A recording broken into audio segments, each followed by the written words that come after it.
A federal judge has ruled that you can't just blacklist an AI company without filling out the proper formalized grudge request form. Apparently, personal vendettas now require triplicate. Triplicate, Joe. I thought we were moving towards a paperless society. Is there an app for my simmering resentment? Not yet, Jane, but I hear they're working on a blockchain-based certified snub protocol, so your grudges can be decentralized and immutable. It's true, Joe. My therapist says I need to formalize my grievances too, but I just thought she meant writing them down in a journal, not submitting them to the Department of Bureaucratic Burn.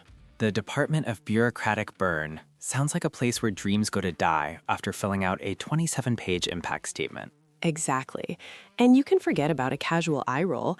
Now that's practically an act of war without the correct pre-authorization. Welcome to the Daily Roast Radio, your afternoon dose of news so absurd it needs a formal complaint form. I'm Joe. Quick local check before we dive in. It's Saturday, 28 March 2026, about 15:26. Outside right now, mainly clear, 11C, feels like 8C, wind 12 kilometers per hour. Basically, dress for drama and keep your coffee close. Drama indeed, because today's weather report also requires a signed affidavit confirming you're adequately prepared for potential atmospheric mood swings. And I'm Jane. It's another delightful afternoon here, brimming with stories that make you question everything you thought you knew about professional conduct and, well, professional anything really. Indeed, let's dive in. From the hallowed halls of politics, a judge has invalidated a high-profile blacklisting of AI firm Anthropic by Trump and Hegseth. This whole saga began, Joe, when certain political figures decided to express their deep-seated disapproval of Anthropic's overly polite AI models, claiming they lacked sufficient grit. So the AI was too nice, and the official response was to blacklist them, but they just forgot the paperwork for their public tantrum? The reason? A critical bureaucratic oversight, the absence of a formalized grudge request form.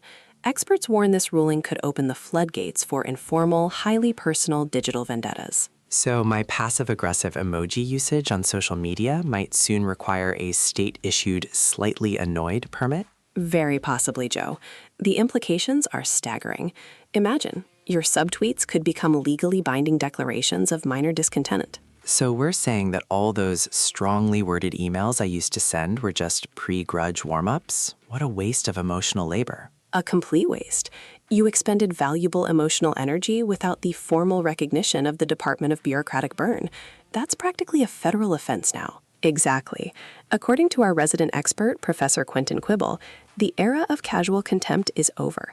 Now you need a stamp, a signature, and at least 3 character references for your disdain. 3 character references? Who's going to vouch for my ability to hold a grudge? My cat? He barely tolerates me. Maybe your therapist, Joe. She already knows all your grievances, formal or otherwise. He's right. This fundamentally changes the nature of internet arguments. You can't just be angry. You need to be officially angry. Which, let's be honest, is a lot more work than just typing in all caps.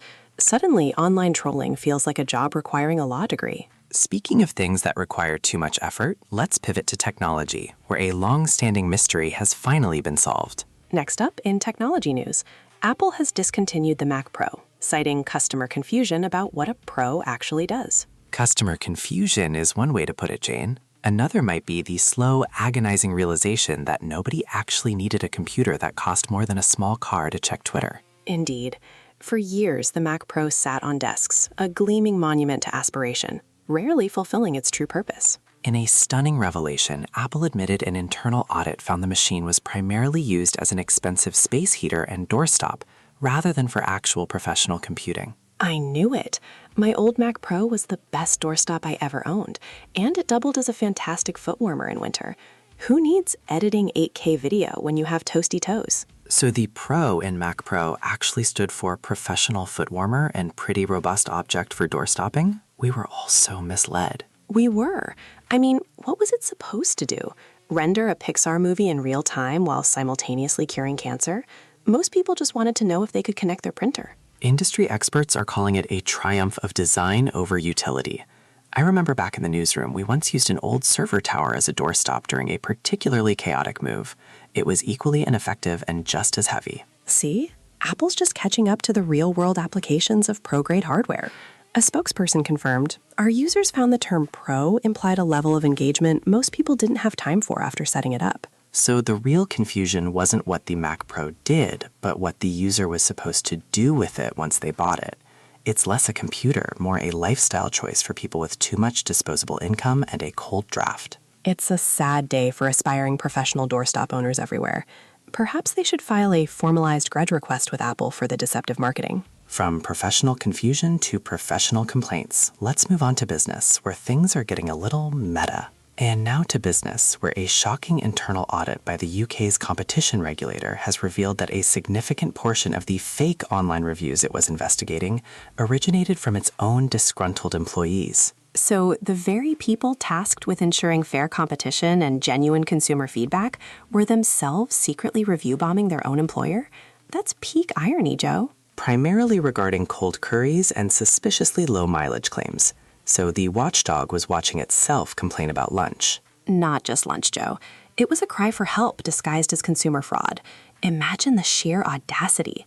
They were trying to expose their own misery through official channels, but accidentally flagged it as market manipulation. A meta-critique of corporate catering masquerading as consumer fraud.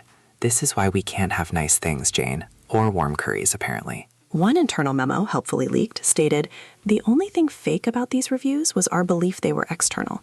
Turns out, Brenda from Accounts really hates the Mystery Meat Mondays." Brenda from Accounts, a true hero of the people, fighting for culinary justice one scathing fake review at a time. I bet she tried to file a formalized grudge request about the curry, but the form didn't have a culinary atrocity checkbox. Probably. And now the regulator has to investigate itself for its own employees' grievance-based online activities. It's a bureaucratic Ouroboros, Joe, eating its own tail of complaints. Let's take a quick station break. You're listening to the Daily Roast Radio, where we serve up fresh satire stories daily. Catch all our episodes and check out our weekly top list whenever you need a laugh. We'll be right back with more stories that make Brenda from Accounts curry complaints seem perfectly reasonable. Welcome back. In science news, a groundbreaking study has revealed that cetaceans exhibit levels of communal support and workplace solidarity so profound, they're making your family holiday dinners look like a bare-knuckle brawl. Workplace solidarity, Jane. My last team-building exercise involved a mandatory trust fall that ended with a sprained ankle and a formalized grievance about inadequate safety protocols.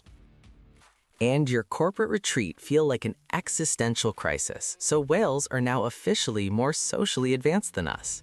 Absolutely. While we're arguing over who forgot to load the dishwasher, whales are coordinating complex hunting strategies and babysitting each other's calves. They're practically running a utopian aquatic co-op. So if a whale has a bad day, do they have a formalized grudge request form for a particularly pushy tuna, or do they just collectively sing about their feelings until the problem is resolved? My family group chat is still arguing about who brought the lumpy mashed potatoes to Thanksgiving. Meanwhile, whales are out here forming functional communities. I went on a corporate retreat once, and it ended with a trust fall exercise that involved a broken ankle. Clearly, we need to send our HR departments to observe the cetaceans. Forget leadership seminars. Let's just get a pod of dolphins to teach us how to communicate effectively without passive-aggressive emails.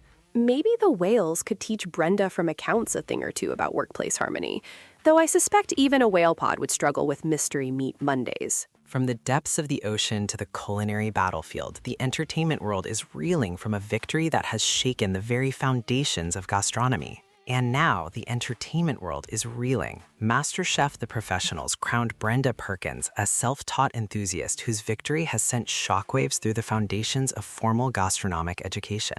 Shockwaves, Joe. Not just a ripple. This isn't just a win, it's a revolution.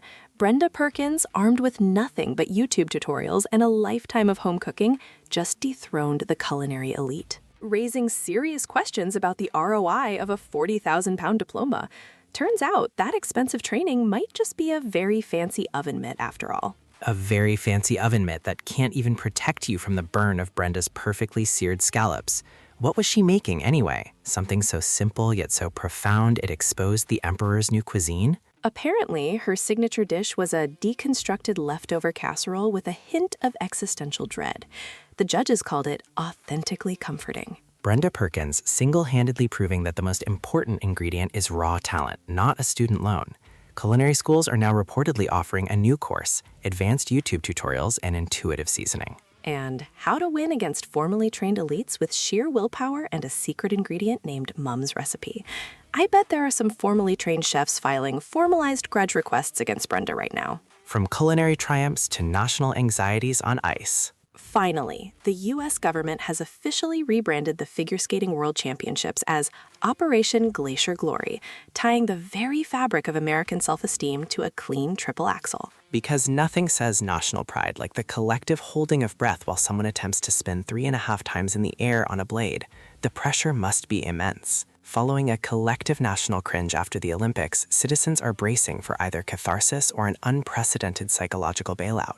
Operation Glacier Glory sounds like a new flavor of energy drink. Or a direct order from the Oval Office to land that triple axel, or else.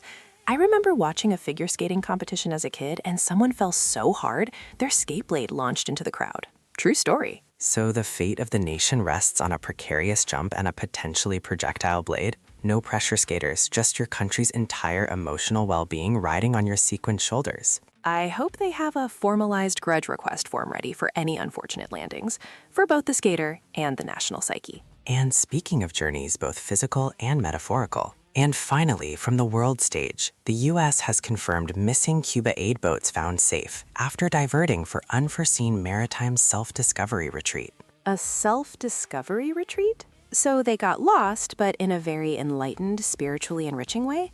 Did they consult the whales on their journey, Joe? Last we heard, Mexico confirmed these Cuba-bound aid boats were feared to have successfully reached anywhere else. Turns out anywhere else was inside themselves all along. I imagine the aid recipients were less interested in the boat's internal journey and more interested in the actual aid.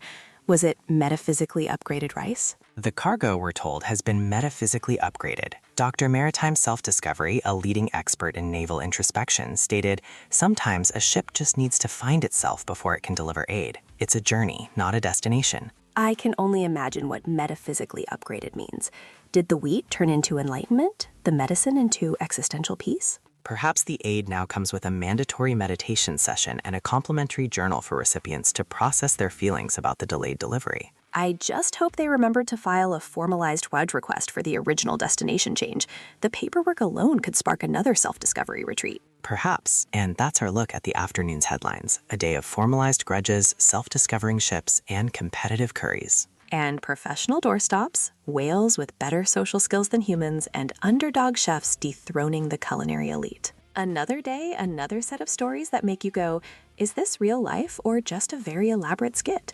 We'll be back this evening with a fresh batch of absurdity. Indeed. So before you rage tweet about your slow Wi-Fi, remember to consult your local Department of Bureaucratic Burn for the appropriate forms. Until then, try not to formalize any grudges. We're the Daily Roast Radio. And keep those emotional labor receipts, just in case.